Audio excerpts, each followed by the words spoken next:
Hi, my name is Tatum Stewart, and the article that I'm going to be presenting today is titled, "What's the Fuss Around Harry Styles Magazine Cover? Here's Why Some People Are Angry." The author of the article is New Delhi, and it was published November 17th, 2020. So I'm sure many of you have heard and remember in November the huge fuss about Harry Styles wearing a dress on the cover of Vogue magazine. So the singer was one of the first ever male cover stars, and he was featured on the front of US Vogue magazine.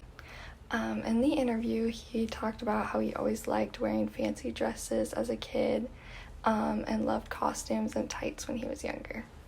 So for this photo shoot, he chose to have a non-binary outfits and expression.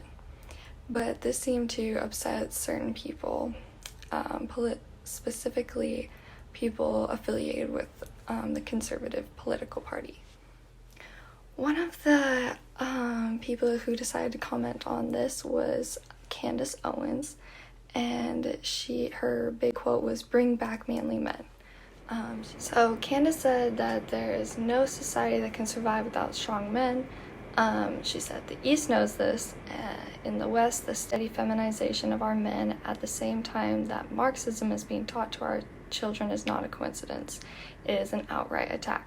I found this quote really interesting because, first of all, Marxism has very little to do with gender and more to do with social classes and how the upper class oppresses the lower and middle class.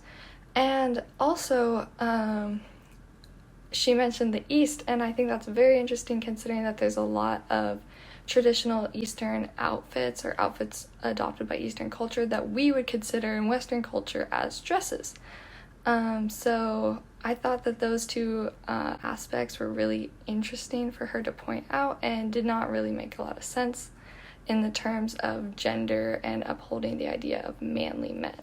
Another person that was outraged by this was Ben Shapiro, who is known to be a conservative spokesperson, I guess.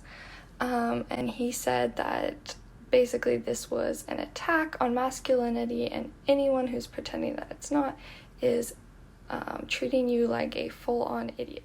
I think this relates to our topics, and specifically Chapter 6 of nonverbal communication, and how men and women have been put into boxes through their personal appearance of what they should look like. I think that this is a good example of trying to limit those boxes and step outside and have both men and women be more expressive in their style. And hopefully, as society progresses, we'll get less and less backlash because of this. At the end of the article, Harry Styles stated that he didn't pick these outfits to express his sexuality, in a sense. He did not choose them to look gay or straight or bisexual. He chose them because he liked the aesthetic and said they looked quote-unquote cool. Overall, the article shows that Harry Styles picked the outfits to help bring light to gender-fluid styles and was not trying to threaten or attack any gender of the sort. And I find these criticisms very interesting and very generalized for one photo shoot of a British pop star that doesn't really have a lot to do with American politics or American men, for that matter. Overall, I genuinely think that choosing a specific style does not threaten any specific gender. I believe that men and women can dress however they want. Whether a man decides to dress more traditionally feminine or a woman decides to dress more traditionally masculine, that doesn't threaten the other people that decide to comply to social norms.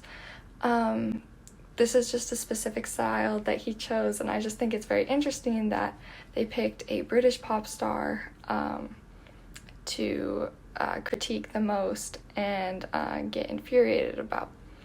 Lastly, someone tweeted, Jamila Jamil tweeted that manly is whatever you make it, in response to Candace Owens. And I really appreciated this quote because I think that's true. Being manly doesn't have to have a specific standard.